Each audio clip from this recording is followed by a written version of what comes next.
And Chris on 2, we're going to try and call you, see if we can get that BME TV set up.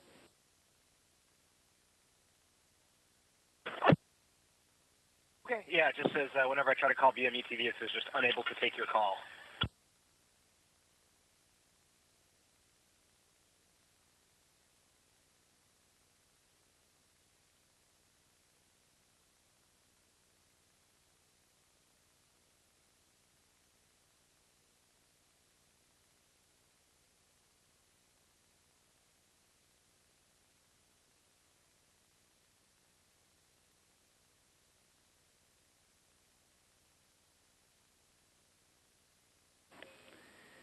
And Chris on 2, we're having some configuration issues. Looks like we're not going to be able to get BME TV working. So are you ready to get started?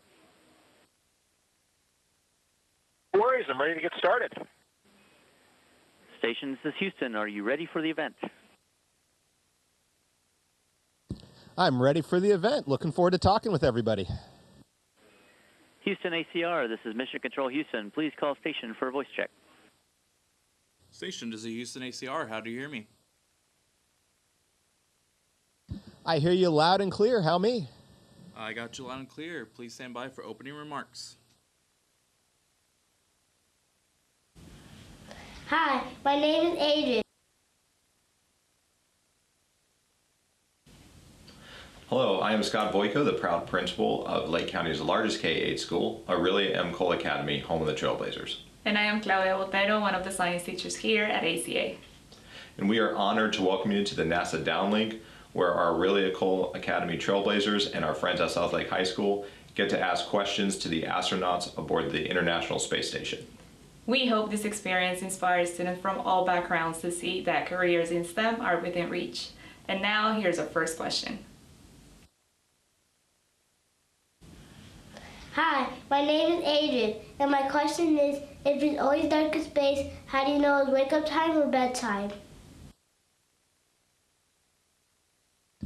Thanks for the question, Adrian. So on the space station, we use the same time zone as Europe, so Greenwich Mean Time. And so what that means is we'll just set our alarms and turn on our lights, even though it might be light outside or might be dark outside. We actually have 16 sunsets and sunrises every day, but we don't have windows everywhere on the space station. So sometimes when we wake up, it's dark outside. Sometimes it's light outside. And so we just go by our clocks. Hi, my name is Tobias, and my question is, do astronauts have a special toolbox, and what's inside? That's a great question. So a lot of what we do up here on the space station is fixing things and doing science experiments, and those require a lot of different tools. We actually do have a really big toolbox, but it's a pretty normal toolbox. It has a lot of the same wrenches and screwdrivers and things that we have on Earth. The special thing about it is that because we're in microgravity and everything floats, we have lots of little special slots to stick things in so that they don't float away on us. When we go outside the space station on a spacewalk or extravehicular activity, sometimes called an EVA, we have very special tools that we'll use that we can use in our spacesuits, and we need that because when you're in the gloves of the spacesuit, your fingers aren't really nimble because you have these big, thick gloves on, and so you need these kind of bigger tools to help you work with the bolts and things outside the space station. So we have lots of specialized tools for that. Hi, my name is Eliza, and my question for you is, what safety features are built into your suit to protect you from radiation or in case it gets damaged? That's a really great question, Eliza. So we have a couple of different things that are built into our suits to help keep us safe. So the spacesuits that we go outside in and take on spacewalks, they have to first and foremost, they got to keep all of the air pressure in so that we have air to breathe.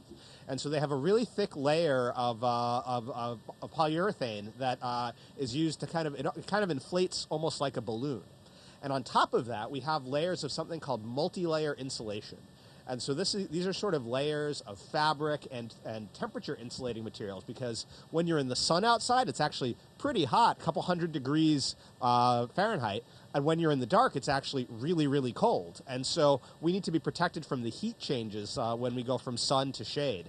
And so those are the types of insulation and different sort of layers that are built up into our spacesuit. So even though those spacesuits look kind of big and puffy, they actually have really thick fabric to protect us and to keep us safe. Hi, my name's Emmett, and my question is, how do you eat food in space? Is it all frozen? Thanks for the question, Emmett. That's a really great question. So a lot of the food we eat on the space station is a lot of like food that you might take if you go on a camping trip or something like that outside. So we actually don't have any frozen food because we don't actually have a freezer for food on the space station. Instead, a lot of our food comes in cans or in little pouches, or is freeze-dried or dehydrated. So what that means is to eat it, we'll actually have to take that little food packet and plug it into our water dispenser and put hot water on it, and it'll go from being dried up to kind of being like normal food. And then we have a little food warmer oven. It's a tiny little oven, you know, almost the size of like a toaster almost. So it's not very big, but we can slide our food packets in there and it heats it up, not super hot, but pretty warm, so it's tasty. We actually have really, really good food up here. We have a really nice variety. There's a whole laboratory of food scientists at the Johnson Space Center that make us really nice and interesting meals to keep it interesting up here. Hi, my name is Jace, and my question is, what is the hardest thing to do in space that people on Earth would think is easy? That's a really great question. So one of the things that's the hardest for me in space is to keep track of things. So when you're in space, things just float everywhere. So if you're trying to, say, put things into a bag and keep it organized, it's really hard because things just will float out and float away. So, you know, you're trying to put a bunch of little pieces down and together and keep them organized, and it's impossible in space. What we do here is we have a lot of Velcro, like on our pants, where we can stick things to try to keep things from floating away, or Velcro or tape on all of our surfaces to stick things down.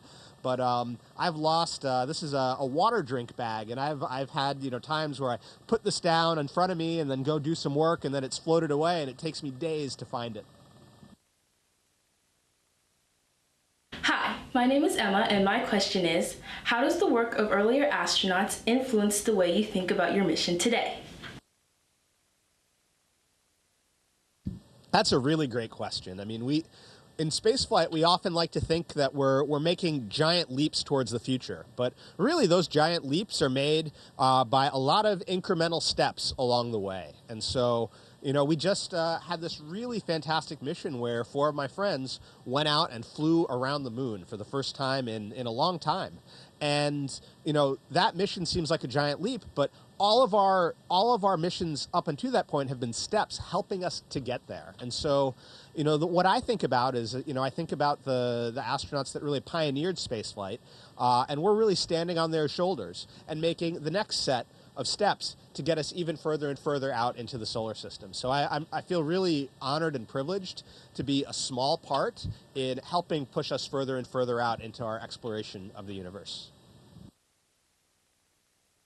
Hello, my name is Alex. My question is, how does astronauts from different countries communicate with each other on the space station?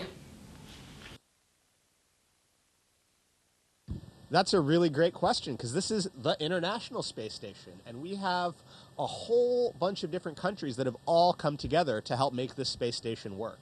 And you know, all of these countries, people will speak different languages. English is one of the main languages we use on space station. But, you know, for instance, right up here right now, we have an astronaut from France, and we also have some astronauts from Russia up here. So I actually had to learn how to speak Russian for part of my preparation for the mission. And other astronauts will have to learn different languages so that we can all communicate together. But, you know, it's one of those things that would surprise you, but foreign language training is an important part of being an astronaut, because we have to be able to talk with each other, both up here, but also with the ground control centers around the world. Hi, my name's Sophia, and this is my question. What factors might change the trajectory of the space station? That's a really great question. So the space station is orbiting 250 miles above the Earth, going about 17,500 miles an hour. And we change that orbit occasionally because even that high up, there's still a very little bit of atmosphere that will slow us down eventually. And if we slow down, then we would fall out of orbit and come back to Earth, and we don't want that. So every few months, we will actually do a little bit of an engine burn to boost the space station a little bit higher to counteract the fact that we slow down just teensy tiny bit every orbit.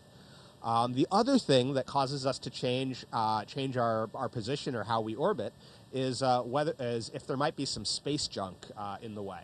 We have a whole ground team that's looking out there using radar and other means to track objects that are in Earth's orbit. And if any of these are going to get close to the space station, they let us know, and we calculate an engine burn to move the space station a tiny bit so that we stay safe and don't have any risk of hitting anything.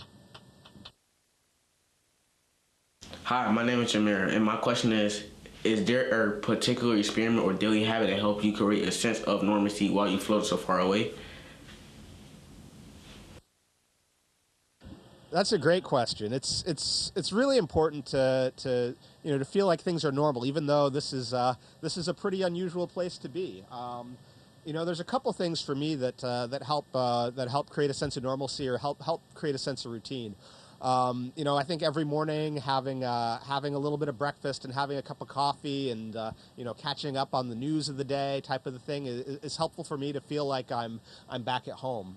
One thing that's part of my routine that I actually really enjoy doing that for me doesn't create a sense of normalcy is every evening I try to take a little bit of time. We have a module on the space station called the cupola that has windows basically on a whole half of it and lets us look out and see the entire Earth below us. And every evening I try to go and spend at least 5 or 10 minutes just sitting in the cupola, not doing anything but looking out at the Earth. And for me, that helps me maintain a sense of wonder and joy about being up here because we're busy, we're doing a lot of work, and every day it can feel like we're just working. But taking the time to stare out the window, look at the beauty of our home planet, and think about that, it really helps me appreciate what a special opportunity this is and how and it really makes me want to share that with everybody. Hi, my name is Melody, and my question is, how do you navigate the International Space Station to avoid obstacles? Yeah, so that's a great question. So, as I was saying before, there are all these little bits of space junk or other satellites that might sometimes get close to us. And when that happens, it's called a conjunction. It's when our two orbits kind of cross. And so by using the engines on some of the spaceships that are attached to the space station, we can actually change where we're going. And if we can figure out when there's an obstacle ahead, and especially if we have a lot of time before, we can make just a very small change in our speed, like less than just a tiny meter or two a second of speed change, which is not very much, but that can actually make us miss the obstacle by many miles. Hello, my name is Molly, and my question is, who determines the experiments you perform on station, and is it based on a current problem on Earth or curiosity? That's a great question, Molly. So one of the coolest things that we get to do up here on the space station is science experiments. And what we're actually doing, so the International Space Station is actually a national lab. And so the science experiments that we do up here are things that come from scientists all across the country and all across the world. And they come up with great ideas and submit proposals for research that they want to do up here. And then they work to develop with our ground teams to develop these experiments and to send them up. And so the experiments that we're doing are usually designed by scientists on the ground, and we're helping them. We're kind of helping them to carry out their experiments, but because we're in space, we get to do that. And so I'm a scientist by background. I'm a physicist, but I have done up here all sorts of different biology experiments, some chemistry experiments, experiments on the human body, and things like growing plants. All things that are different because there are scientists on the ground that came up with really good ideas that we can help figure out and help them answer questions about. My name is Kimberly, and my question is, do astronauts use cold welding, and if so, when and how often?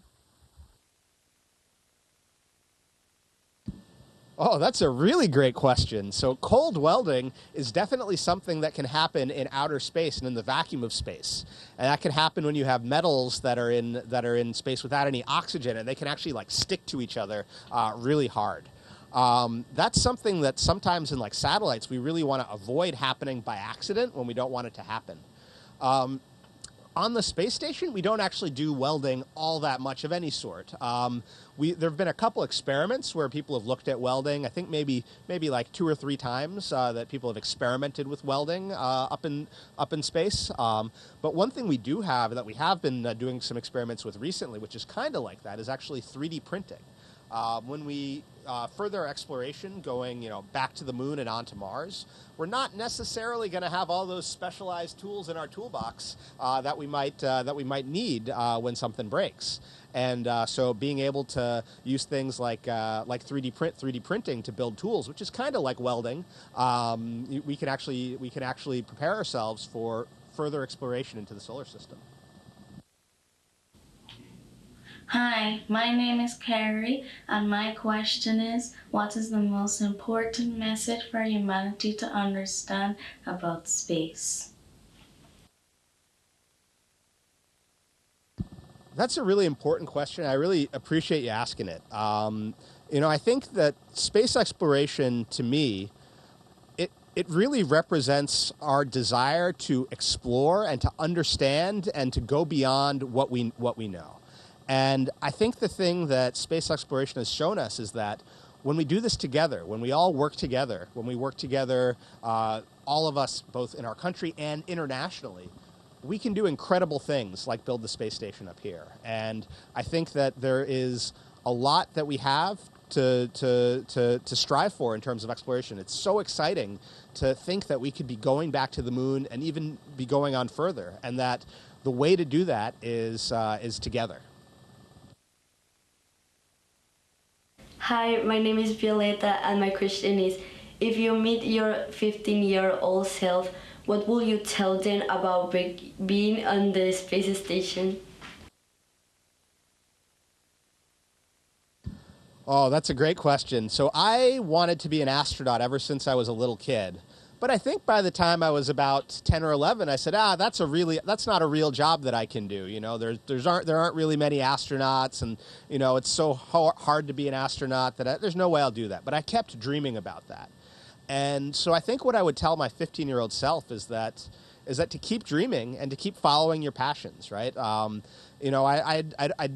decided that I didn't think I could become an astronaut, that it'd be too hard, but I still kept that dream alive, and that helped me to do really well. It inspired me to keep doing really well at school, to try new things that I might not think I could do, but that goal and desire of wanting to be an astronaut helped me overcome some of my fears and to try things that were actually really fun and that I could do that I didn't necessarily think about. And so, being up here on the space station, it's so many new experiences and so many new things. And I think what I would tell my 15-year-old self is that to not be afraid to try new things and to do things that you don't think you can do, because you might end up doing them one day. Hi, my name is Olivia, and my question is, what is your greatest achievement as an astronaut? Oh, that's a hard question, because to me, I think the biggest achievement is that coming up here, it's not about my achievement, it's about the achievement of all of our teams. You know, I feel very lucky to be up in space, but the success of the mission and the science that we're doing, it relies on a huge team on the ground. So I think my greatest achievement has been to hopefully not let down any of the huge number of people that have worked to help get our International Space Station together and get everything working, and all the science that we've got going up here. I think you know, my biggest achievement is being a good member of our team. Hello, I'm Diane Cornegie, Superintendent of Lake County Schools. I am incredibly proud of our students at both Aurelia M. Cole Academy and South Lake High School and the opportunity they've had to connect with astronauts aboard the International Space Station. Experiences like this inspire curiosity and show students that a future in STEM is within reach. To the Expedition 74 crew and the Johnson Space Center Downlink team, thank you for your time, your work, and for inspiring the next generation.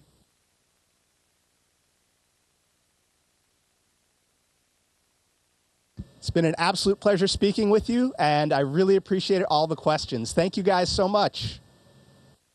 Station, this is Houston ACR. That concludes the event.